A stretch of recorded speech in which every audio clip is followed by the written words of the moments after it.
सद्बुद्धि, सन्मार्ग और कार्य का संकल्प देना, अडिग रहे विश्वास तुम पर, ऐसा अंतः कर देना, मेरे हृदय में आने में तुम्हें कोई संकोच न हो। हे गुरुदेव, मुझे नज़रों से दूर कभी न होने देना। हे गुरुदेव, मुझे नज़रों से दूर कभी न होने देना। नमस्कार, गायत्री चिंतन धारा के इस सतत प्रवाह में आप सभी का स्वागत है। मित्रों, आप दुनिया भर के समाचार देखते सुनते होंगे। सबसे ज़्यादा जो समाचार आ रहे हैं यूरोपीय देशों से, जिहाद की बातें, धर्मांतरण की बातें, और विशेषकर हमारे पड़ोसी देश पाकिस्तान, बांग्लादेश, जितनी भी बातें और भारत के भीतर आ रही है, विशेषकर बंगाल से बढ़ते जा रहे हैं। महिलाओं पर अत्याचार अपने आप नहीं हो रहा है, अतिशय घटनाएं हो रही, बहुत ज़्यादा घटनाएं दिखने को ये दिखता है कि इसके पीछे अमुक धर्मांतरण करने वाले मिशनरियों का हाथ है, या इन आतंकवादियों का है, या उनका है। लेकिन ये चेहरे हैं, ये मुखौटे हैं, इनके पीछे एक वैश्विक स्तर पर संगठित आसुरी शक्ति काम कर रही है। वो शक्ति इतनी बड़ी है, इतनी शक्ति बड़ी है, जो लोग समाचारों के संपर्क में हैं और विशेषकर अर्थशास्त्र को जानते हैं, उनको मालूम होगा कि दुनिया की जितनी भी दौलत है उसका 70 से 80% कुछ खास परिवारों के पास में है। और ये खास परिवार वो परिवार हैं जो सारी दुनिया की शासन व्यवस्था को चलाते हैं।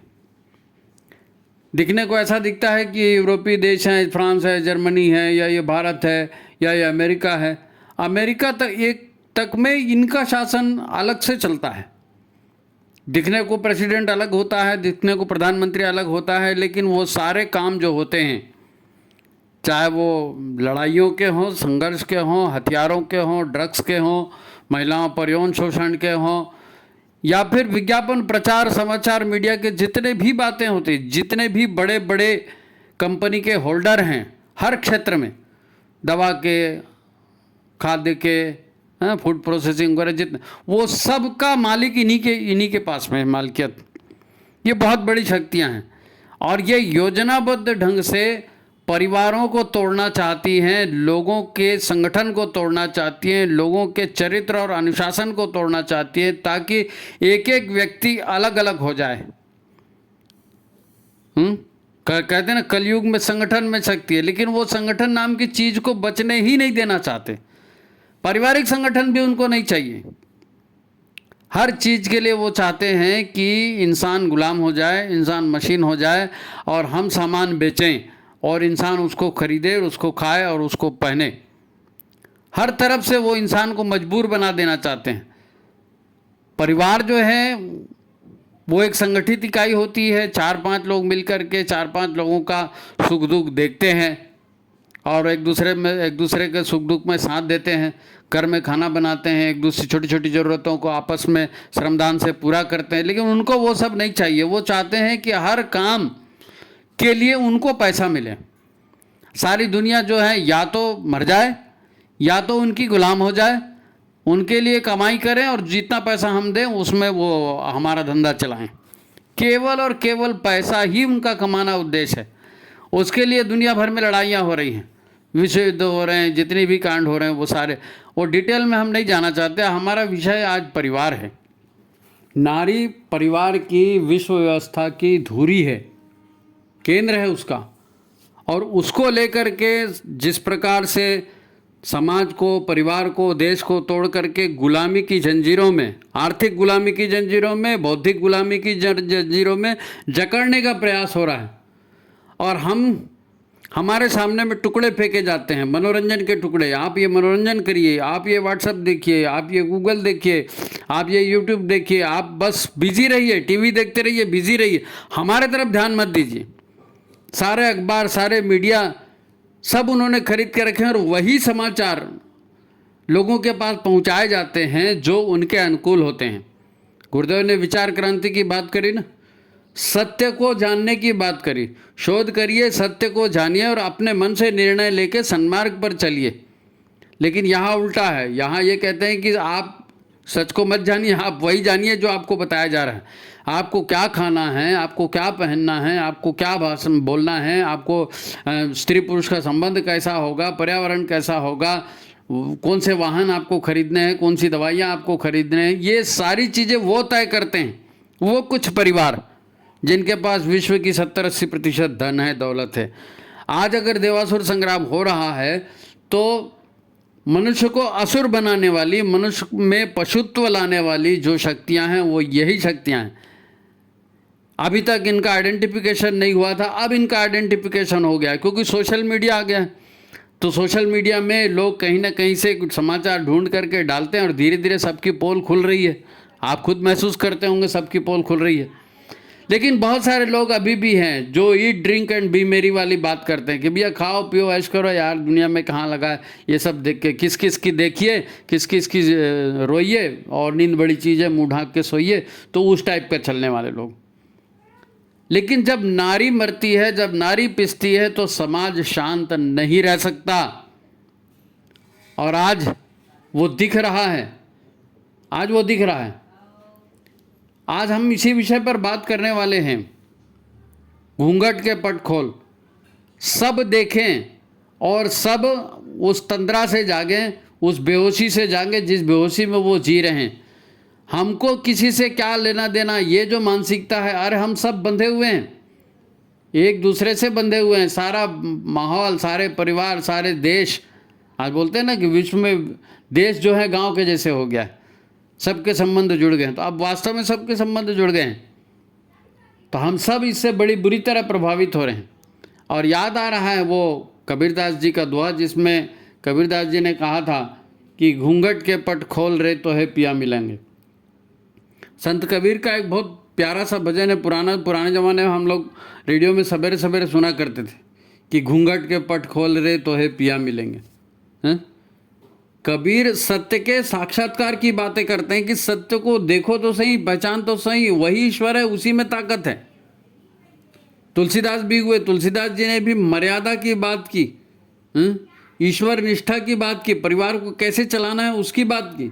स्वामी विवेकानंद हुए या पंडित श्री राम शर्मा आचार्य जी हुए, इन्होंने जागरण की बात की कि आप सोए मत रहो, सोए मत रहो। भोग विलास और अपने स्वार्थ में इस कदर नशे में जैसे पड़े रहते हैं वैसे पड़े हैं, आप जागो। दुर्लभ मनुष्य तन मिला है तो उसका फायदा उठाओ। तंद्रा में या भोग के नशे में मत पड़े रहो, जागो। देव दुर्लभ मानव जीवन मिला है तो मनुष्य से मानव, देव मानव बनने का प्रयास करके अपना और लोगों का कुछ भला करो। प्रश्न ये है कि इतने बड़े बड़े संत अवतारी पुरुषों ने पिछले 500-700 वर्षों में ऐसा क्या देखा कि वो सबको जगाने के पीछे पड़े हैं। घर घर जाएंगे, हम अलग जगाएंगे, ये हमारे गुरुदेव ने भी जो कहा उस पर, उसी के आधार पर गीत बना ना, घर घर अलग जगाएंगे, हम बदलेंगे जमाना। तो अभी जमाने में वो सब हो रहा है जो नहीं होना चाहिए था। उसके पीछे आसुरी ताकतें हैं जो चाहती हैं कि मनुष्य मशीन बन जाए, अपने स्वार्थ से आगे कुछ मत देखे, भोगों में ही व्यस्त रहे, ये मशीन बन जाए, ये चाहते हैं ना। तो ये धीरे धीरे बढ़ा है ये काम। 500-700 वर्षों पहले से इसके लक्षण दिख रहे थे, इसीलिए तो सारे अवतारी पुरुषों ने, सारे संतों ने इसी जागरण वाली बात करी ना। घर घर जाकर जनमानस को जगाना, परिव्रज्या करना, जगाने की अनिवार्यता इन सभी को अनुभव होती रही। अब ये जो शीर्षक है कि घूंघट के पट खोल, तो अब घूंघट के पट खोलने का मतलब यही तो है कि अपने आज के समझ के दायरे से आप बाहर आइए और सत्य को पहचानिए, तभी तो मुसीबतों से बच सकोगे। नहीं तो पूरी मानव सभ्यता का बट्टा बैठने वाला है। अब मानव सभ्यता का बट्टा बैठने वाला है। तो ऐसी बात क्या है जो सैकड़ों वर्ष पूर्व इन संत तपस्वियों को तो समझ में आ गई कि ऐसा होने वाला है। ऐसे ही चलते रहा तो आगे मानव सभ्यता खतरे में पड़ जाएगी। ये उनको उस समय दिख गया 500-700 साल पहले। हमारे गुरुदेव ने हमें बताया कि हम देवासुर संग्राम के दौर में जी रहे हैं। ये एक सतत चलने वाला संग्राम है। जब जब मनुष्य समाज में आसुरी प्रवृत्तियां हावी होती हैं, अनाचार बढ़ता है, झूठ, पाखंड, धोखाधड़ी, छल, ये सब बढ़ते जाता है, तो जीवन अशांत हो जाता है, लोग बेचैन हो जाते हैं, मानसिक स्वास्थ्य, शारीरिक स्वास्थ्य सब खराब हो जाता है। दर्द और तकलीफ़ें बढ़ते जाती हैं, दर्द और तकलीफ़ें बढ़ते जाती हैं। नानक दुखिया सब संसार, सब उसी में व्यस्त हैं। हम स्वयं भोगों और स्वार्थ और इसी दलदल में तो जी रहे हैं। हमारे सामने उसी को आदर्श बनाकर प्रस्तुत किया जाता है। इसीलिए तो ज़्यादा से ज़्यादा धन कमाने की होड़ चली है। आदमी मशीन बना जा रहा है। सब लोग कहते हैं मशीन की तरह ज़िंदगी हो गई है, यहाँ मरने के लिए फुर्सत नहीं है। तो ये किसने बना दिया? ये माहौल ऐसा बना दिया, ये शिक्षा ऐसे बना दी कि आदमी खुद ब खुद उस रास्ते पर जा रहा है। ये आसुरी शिक्षा का कमाल है। ये आसुरी शिक्षा जो है ना, ये प्रेम को सेक्स में बदल देती है। किसी जीव का मैं फलाने से प्रेम करता हूँ तो वो बात सेक्स में ही पहुँचती है उसकी। जब अपनत्व, करुणा, सेवा की बात होती है तो आसुरी शिक्षा कहती है कि अरे काय का अपनत्व, काय की करुणा, काय की सेवा, अपना देखो, ये बकवास मत करो। आसुरी शिक्षा कहती है कि ये सब बकवास की बातें हैं। ज़्यादा राजा हरिश्चंद्र बनने की कोशिश मत करो, प्रैक्टिकल बनो। तुम्हारे अकेले से दुनिया सुधरने वाली नहीं है। मुसीबत में कौन आएगा तुम्हारी सेवा करने? तुम्हारे पास पैसा होगा तभी तुम कुछ कर सकोगे, क्योंकि हम भीतर से मजबूत नहीं हैं। उन्होंने कहा, माना कि पैसा खुदा नहीं पर खुदा से कम भी नहीं। ये ऐसा ये कुछ है, उर्दू का दोहा वगैरह लोग कहते हैं, क्या बोलते हैं उसको, शायरी कहते हैं कि माना पैसा खुदा नहीं पर आज वो खुदा से कम भी नहीं। तो इतना पैसा सिर चढ़ के बोल रहा है सबको, हर बात वहीं जाके अटक जाती है और हम उन तर्कों से हार जाते हैं जो हमको तर्क दिए जाते हैं। हम पूजा पाठ करते हैं, मंत्र जाप करते हैं, दान दक्षिणा भी देते हैं ताकि भगवान भी खुश रहे और हमारी इमेज भी समाज में अच्छी बनी रहे। यही वो घूंघट है, यही वो घूंघट है जो हमें सुरक्षा का एहसास तो देता है। आसुरी शक्तियाँ भी यही कहती हैं कि ये जो है ना, बड़ी बुद्धिमत्ता की बात है, आप पैसा कमा करके रखो फ्यूचर के लिए। मगर कबीर कहते हैं कि ये सब धोखाधड़ी है, ये सब आपको जो है ना गहरे भ्रमजाल में फंसाया गया है। आपके सामने में चारा डाला गया है, आपको फंसाया गया है, आपको घूंघट में रखा गया है। घूंघट के पट खोल तो है पिया मिलेंगे। आज इसका अर्थ हमको समझना है। भाई हमें भगवान की सेवा करनी है या युग निर्माण का काम करना है, मतलब वास्तव में करना क्या है? वास्तव में करना क्या है? ये सामान्य बुद्धि से, सामान्य ज्ञान से समझ में नहीं आने वाला, क्योंकि आज पूरी दुनिया का माहौल एक ही जैसा बना दिया है। सब एक जैसा खाते हैं, एक जैसे कपड़े पहनते हैं, एक जैसे न्यूज़ सुनते हैं, सब एक जैसा, क्योंकि सबको एक ही जगह हाँकना है उनको। पहले हमारे यहाँ कहते थे कि हर 20 किलोमीटर में भाषा बदलती है, बोली बदलती है, खान पान बदलता है, लेकिन अब तो सारी दुनिया में वो एक ही चीज़ चल रहा है, क्योंकि वो उसी में चलाना चाहते हैं, सबको उसी में चलाना चाहते हैं। तो ये सामान्य बुद्धि से, सामान्य ज्ञान से समझ में आने वाला नहीं है। और इसी ने बना दिया है ना, तो बटन दबाओ और सब काम हो जाए। तो लोग पूजा पाठ भी करते हैं, अनुष्ठान भी करते हैं, तो सोचते हैं कि तो ना हमने तो अनुष्ठान कर लिया, हमने तो पूजा कर लिया, हमने फलाने को इतना चढ़ा दिया, तो अब हमको उसका रिजल्ट मिलना चाहिए। सारा ध्यान उसी पर रहता है कि हमने दिया है तो हमको मिलना चाहिए। यही तो व्यापार है। अरे भाई, पूजा पाठ और पूजा साधना ये जो भी किया जाता है, कोई जादू मंत्र नहीं है। कहते हैं भगवान का काम कर रहे हैं, पर पूरी नज़र अपने फायदे पर लगी रहती है। हम ये भूल जाते हैं कि आज आप जिस मुसीबत में हैं तो ये पिछले किए हुए कर्मों का रिजल्ट है। भाई आज आप बीमार हो, आर्थिक तंगी है, किसी से झगड़ा हो गया है, कर्जा हो गया है, कुछ हो गया है और आप परेशान हैं, तो पहले आपने जो काम किए हैं उसका ये रिजल्ट है, उसका रिजल्ट है। पूजा पाठ के परिणाम में आप ध्यान तो इन्हीं कष्टों से मुक्ति पर देते हैं ना, कि मैंने किया तो मेरी ये तकलीफ दूर हो जाए, ये भगवान दूर करेंगे, नहीं वो शिव भगवान दूर करेंगे, नहीं वो फलाने बाबा जी की मज़ार है वो हमारे कष्ट को दूर करेंगे। यही तो मानसिकता है। तो आप भगवान की दुनिया को ठीक करने के लिए कर क्या रहे हो? युग निर्माण का काम है ना, भगवान की दुनिया उल्टे को उलट कर सीधा करना। गुरु जी ने कहा, तो ठीक करने के लिए हम क्या कर रहे हैं? भाई मेरे, ये एक जन्म का काम नहीं है। आज हम केवल देखते हैं कि मेरी ये मुसीबत दूर हो जाए, मैं ये कर दूं तो ये हो जाए। सारी मुसीबतें तो ऐसे ही चलेंगी, इसको रोक नहीं सकते आप। ये तो कर्मों के फल हैं। ये जो नकारात्मक सकारात्मक ऊर्जाएं हमने समाज में छोड़ रखी हैं, पहले कृत्य कर चुके हैं, ये ऊर्जाएं हमारा पीछा कर रही, तो इसके तो रिजल्ट आएंगे ही आएंगे। आप कुछ भी कर लीजिए, किसी की भी पूजा कर लीजिए। अगर भगवान का काम करना है तो आज की मुसीबतों को देखते हुए संसार के लिए बहुत कुछ करना है, और वो भी ईश्वर की सेवा मानते हुए करना है, किसी लाभ के लिए नहीं कि हम ईश्वर की सेवा कर रहे हैं, इस हिसाब से करना है। अभी तो इसी जन्म के दुखों से बचने के लिए जुगाड़ में सब चल रहा है। जन्म जन्मांतर के कर्म एक ही जन्म में नहीं हटने वाले भाई। ये दुख मुसीबतें इतनी जल्दी टलेंगे नहीं। तो फिर घर गृहस्थी के काम को भी सेवा के रूप में करना है, क्योंकि जो लेने वाले देने वाले हैं वही आपके परिवार में आ गए हैं, तो अब उनकी सेवा करनी पड़ेगी। जो उनको लिया है वो देना पड़ेगा। तो निष्पक्षता से संयम के साथ चलना पड़ेगा। ईश्वर की सेवा मान करके माँ बाप की सेवा करनी पड़ेगी, बच्चों को बड़ा करना पड़ेगा, परिवार में सुख शांति संस्कार का वातावरण ईश्वर की सेवा समझ करके करिए। गुरुदेव ने 7 सूत्री कार्यक्रम दिया ना करने के लिए।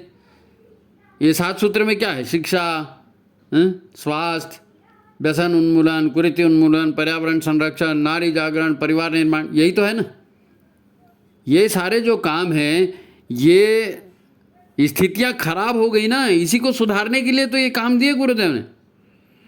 ये सब खराब हो गया, शिक्षा व्यवस्था खराब हो गई, स्वास्थ्य व्यवस्था खराब हो गई, व्यसन आ गया, नारी का जो है ना वो पूरा व्यवस्था, नारी की परिवार की पूरी व्यवस्था चौपट हो गई। तब इन्हीं को तो सुधारने के लिए, इन्हीं को सुधारेंगे तो युग बनेगा ना। हमारे भीतर स्वार्थ, मोह, अहंकार, अज्ञान पीढ़ी दर पीढ़ी बढ़ते जा रहा है, पीढ़ी दर पीढ़ी बढ़ते जा रहा है। हर पीढ़ी में स्थितियाँ और ज़्यादा बिगड़ते जा रही। ये मानो जैसे वो महाभारत में कृष्णावतार हुआ है ना। महाभारत हुए 5,000 साल हो गए, तो 5,000 साल पहले कृष्ण भगवान ने स्थिति को सुधारने के लिए अवतार लिया ना। देवासुर संग्राम महाभारत का करवाया, ज्ञान दिया, आसुरी शक्तियों का विनाश किया। लेकिन इनको 5,000 साल हो गए, और 5,000 साल में फिर से लगातार हालत बिगड़ते जा रहे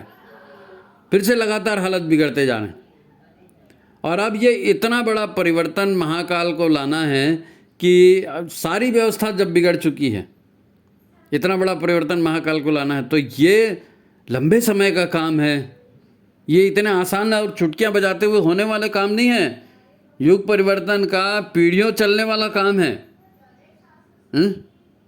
इतने बड़े काम में जो है महाकाल ने हमें लगाया है। गुरुदेव को महाकाल कहते हैं ना, गुरुदेव ने हमको इस काम में लगाया। तो इस काम के महत्व को भी समझना पड़ेगा। हमारी समझ से काम नहीं बनेगा। गुरुदेव ने क्या सोचा है, गुरुदेव क्या चाहते हैं हमसे, नेंग टीका नहीं करना है कि ऐसा कहा था हमने तो ऐसा कर दिया, तो मिला क्या, परिणाम देना है इन कामों से। तो बात को सीरियसली लेंगे तभी कुछ बनेगा। जब गुरुदेव कहते हैं कि नारी और परिवार ही परिवर्तन का आधार बनेंगे, तो इसका कारण भी यही है कि बिगड़ने की शुरुआत भी यहीं से हुई थी। नारी पर शोषण से, नारी पर अत्याचार से, लोगों की उपेक्षा और भोगवाद, स्वार्थ, इसी से तो बिगड़ने की शुरुआत हुई थी। और जो सूत्र है ना, यत्र नार्यस्तु पूज्यन्ते रमन्ते तत्र देवता, वो सूत्र याद है, सबको रटा हुआ है। तो जहाँ नारी को पूज्य बनाया जाता है, पूज्य बनाने पर ध्यान दिया जाता है, नारी को उन्नत संस्कारित बनाने पर ध्यान दिया जाता है, वहीं तो स्वर्ग बनता है। और अब नारी को भोग का साधन बनाया गया है। हर चीज़ के लिए नारी को ही कपड़े उतार कर प्रस्तुत किया जाता है, और इस पर कोई रोक भी नहीं रहा है। और अब तो साक्षात गली कूचे में उस पर अत्याचार हो रहा है, शारीरिक अत्याचार गली कूचे में। ये जो यूरोप के और मध्य पूर्व के, पाकिस्तान, बांग्लादेश और पश्चिम बंगाल के जो सीन बता रहे हैं, ये क्या है? गली कूचे में उस पर अत्याचार हो रहा है ना। नारी के शोषण से, नारी पर अन्याय जो हो रहा है, ये शुरू से हो रहा है, इसीलिए तो पतन हुआ है ना भाई। नारी एक शक्ति है, इस शक्ति को बिगाड़ में लगाओगे तो स्थितियां बिगड़ते जाएंगी। अब उसी नारी शक्ति को समर्थ बनाकर सृजन में लगाओगे तो नया सृजन भी होगा। यही तो गुरुदेव ने कहा 21वीं सदी नारी सदी बनेगी, नारी ही उसका आधार बनेगी, साफ साफ बोला है ना। हमारे सबसे बड़ी दिक्कत यह है कि हम जीवन को एक ही जन्म का मान रहे हैं कि बस यही जन्म है, पैदा हो गए मर गए, यही जन्म है, इसी को जन्म मानो, जीवन मानो। तो ये जीवन एक शरीर की यात्रा मानकर हम जी रहे हैं और सारा सिस्टम इसी की वजह से गड़बड़ हो रहा है। भविष्य पर विश्वास ही नहीं है, जो करना अब भी कर डालो बोले तो फिर उल्टा सीधे सब कर रहा है आदमी, नैतिक अनैतिक सब। संतों ने लाख समझाया हैं, पर भी हमारे जो अपने पूर्वाग्रह हैं ना वो छूट ही नहीं रहे, हम अपने पूर्वाग्रह से ही चिपके हैं। आप जिसको आधुनिक शिक्षा, अंग्रेजी शिक्षा, ये जो शिक्षा कहते हैं आसुरी शिक्षा, आसुरी शिक्षा ने इसी बात पर ठप्पा लगाया ना कि भगवान कोई नहीं है, कहाँ कर्म की बात लगाए हो, the whole thing is that, सबसे बड़ा रुपया। तो ये आज की शिक्षा है, इसी से सबका दिमाग भ्रष्ट हो गया है। विवेकानंद मोह निद्रा से जागने की बात करते हैं, पर हम अपना घूंघट उठाकर देखने को ही तैयार नहीं है कि समाज में क्या चल रहा है, देश में क्या चल रहा है, दुनिया में क्या चल रहा है, हम क्या कर रहे हैं, इसका क्या परिणाम होने वाला है। वास्तव में हम दो जिंदगियां एक साथ जीते हैं। मैं जो कह रहा हूं ध्यान से सुनिए, हम वास्तव में दो जिंदगियां एक साथ जीते हैं।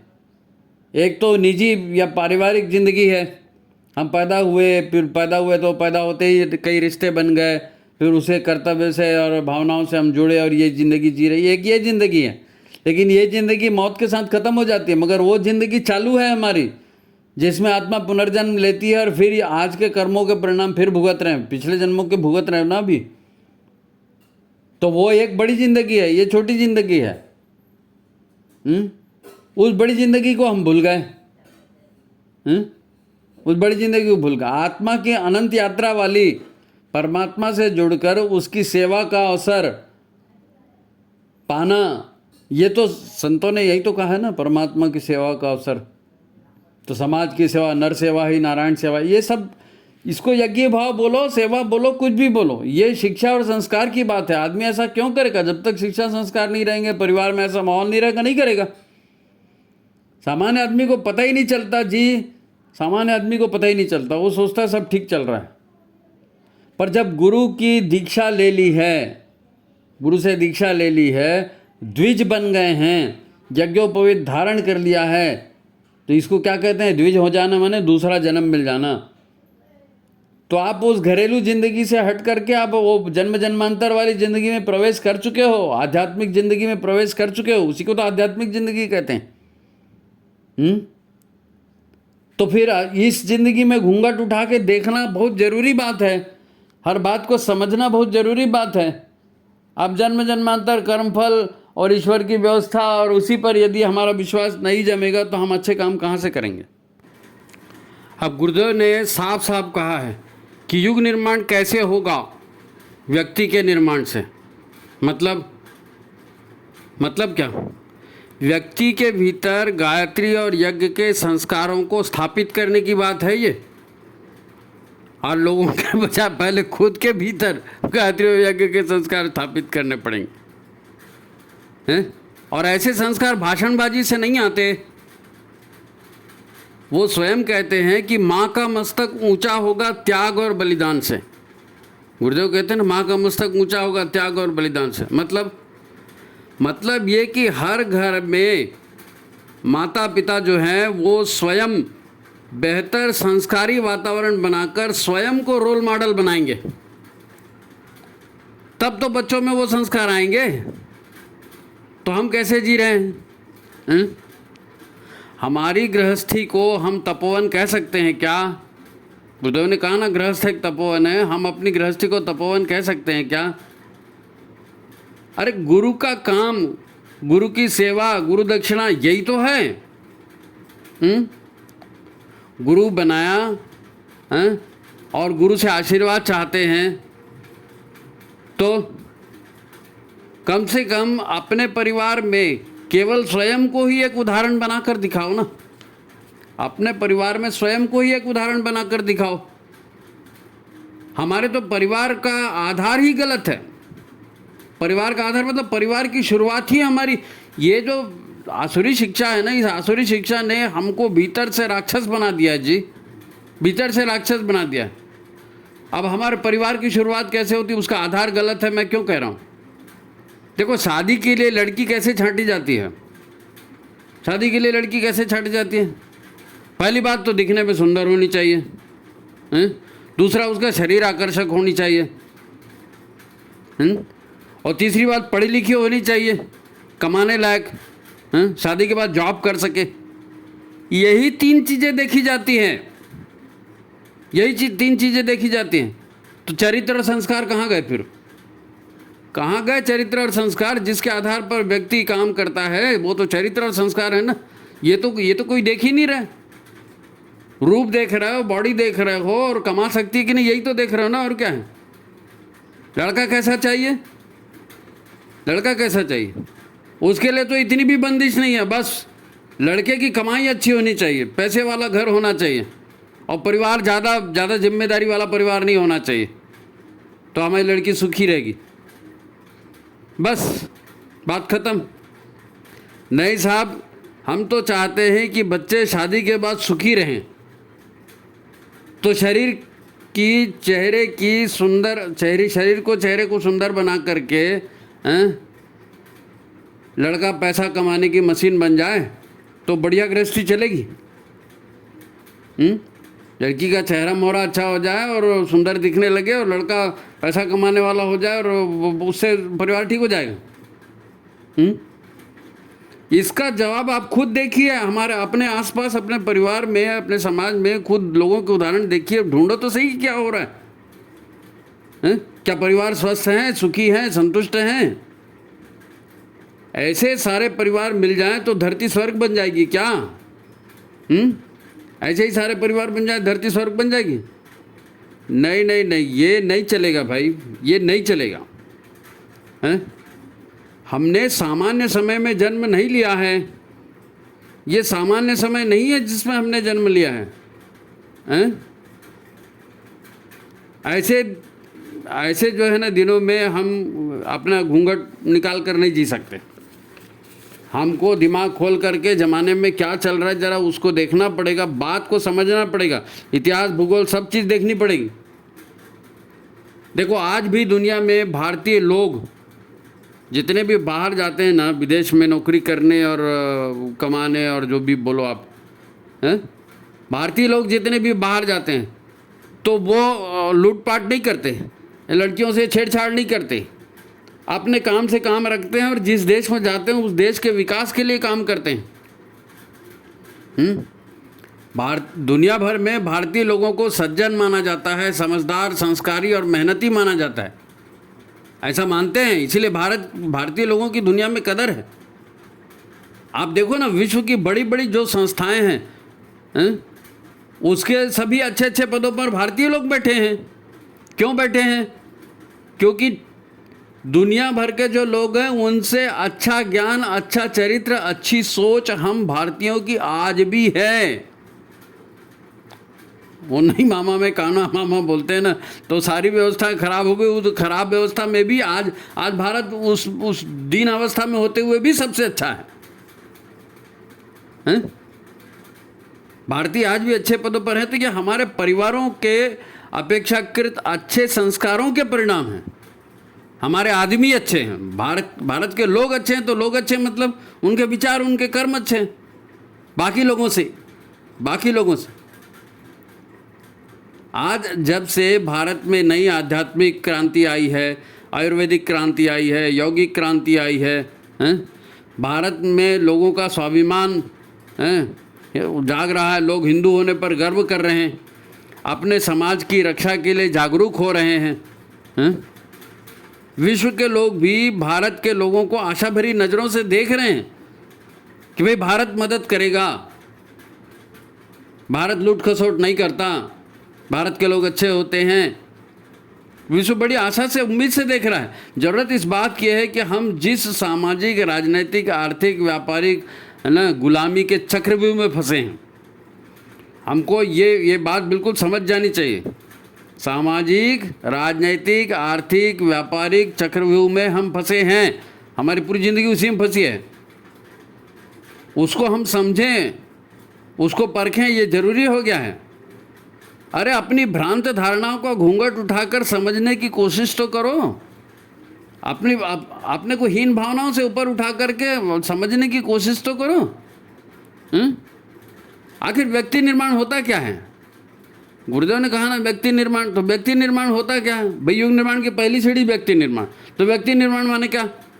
विचारों का शोधन, अपनी मान्यताओं का, अपनी धारणाओं को सुधारना, प्राकृतिक जीवन व्यवहार को अपनाना, शुद्ध पवित्र होम मेड केमिकल रहित शुद्ध सात्विक आहार लेना है, स्वस्थ शरीर, स्वच्छ मन, योग, ध्यान, प्राणायाम, श्रमशील जीवन, समय से सोना, समय से उठना, यही सब करने से तो व्यक्ति अच्छा बनता है जी। उसका चरित्र अच्छा बनता है, गुण अच्छे बनते हैं। गुरुदेव ने साफ कहा है, अनाचार बढ़ता है कब? सदाचार चुप रहता तब। अब हम दुष्टों के अनाचार में सहयोगी बने हुए हैं। पश्चिमी देश जो हैं, जिनको हम पश्चिमी देश कहते हैं, वो आसुरी शक्तियाँ, ये आसुरी शक्तियाँ हमको मशीन बनाने में तुली हैं, पैसे के पीछे भगाने में तुली हैं, और हम भाग रहे हैं। पैसे से खुशियाँ नहीं आती, पैसे से खुशियाँ नहीं आती। तो गुरुदेव ने साफ कहा ना, अनाचार को आप सहयोग मत दीजिए, अनाचार खुद भी व्यवहार मत कीजिए और ऐसे इसको सहयोग भी होता। सदाचार चुप रहता है तो अनाचार बढ़ता है। हम भ्रष्ट लोगों को सम्मानित करते हैं, भ्रष्ट लोगों को सम्मानित करना बंद करिए। कोई भी कार्यक्रम करेंगे, मंचों पर तमाम भ्रष्ट नेताओं को आमंत्रित कर देते हैं। इनको गलत, इनको भगाइए बाहर।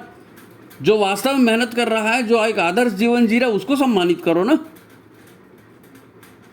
युग निर्माण में गुरु का साथ देना है ना, तो बात को समझो। युग निर्माण में गुरु का साथ देना, तो बात को समझो। आज हमें जो दुख तकलीफ़ें हैं वो हमारे ही कर्मों के परिणाम हैं, वो हमारे ही कर्मों के परिणाम। आप तकदीर बोलते हो ना, तो तकदीर क्या है? कर्मों के परिणाम। इन्हीं हालातों में हमको काम करना है, इन्हीं हालातों में काम करना है। भाई परीक्षा के दिन है, आप बीमार हो गए तो बैठ जाएंगे? नहीं, बीमार है, बुखार है, फिर भी पढ़ाई करो और परीक्षा दो। तो वैसी हाल हमारा है। क्या हम तकलीफ में है तो ठीक है ना, कोई दिक्कत नहीं है। इस तकलीफ को झेलते हुए गुरु का काम करो। हमें गुरु कार्य प्रसन्नता से करना चाहिए, पूरी ताकत से करना चाहिए। दुनिया को मत देखो उसके लिए कि लोग क्या करते हैं, नहीं। अब उसके लिए कोई बहुत बड़ा काम करना नहीं है। स्वच्छ मन, स्वस्थ शरीर, सेवाभावी मानसिकता, अपने शरीर को स्वस्थ रखना है, मन को स्वच्छ रखना है, और सेवाभावी मानसिकता अपने भीतर जगानी है। इसके लिए तो पैसे की जरूरत ही नहीं है जी, इसके लिए अतिरिक्त समय की भी जरूरत नहीं है। सेवाभावी मानसिकता खुद के भीतर लाने के लिए, ईश्वर की कर्मफल व्यवस्था पर विश्वास जगाने के लिए किस किस हाथ तक जरूरत है? कुछ नहीं है। अपने आप में है ना, अपना सुधार संसार की सबसे बड़ी सेवा बोला ना गुरु जी ने। जब हम ये सब करते हुए है ना ऋणों से मुक्त होंगे, देव शक्तियाँ जो हमें जीवन देती हैं उनका हम पोषण करेंगे।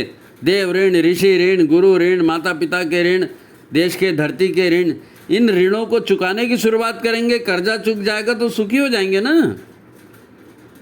भाई। आज अगर तकदीर खराब हुई है, पिछले कर्मों का हम दोष दे रहे हैं ना कि पिछले कुछ कर्म हमारे रहे होंगे, तो इन सारे कर्मों को आज हम ठीक करेंगे तो अपना सुधार संसार की सबसे बड़ी सेवा है। नहीं, अपना सुधार अपने उज्जवल भविष्य भी बनाता है भाई।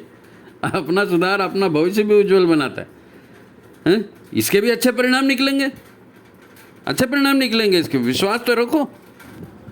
तो ठीक है, आज के लिए इतना ही पर्याप्त है।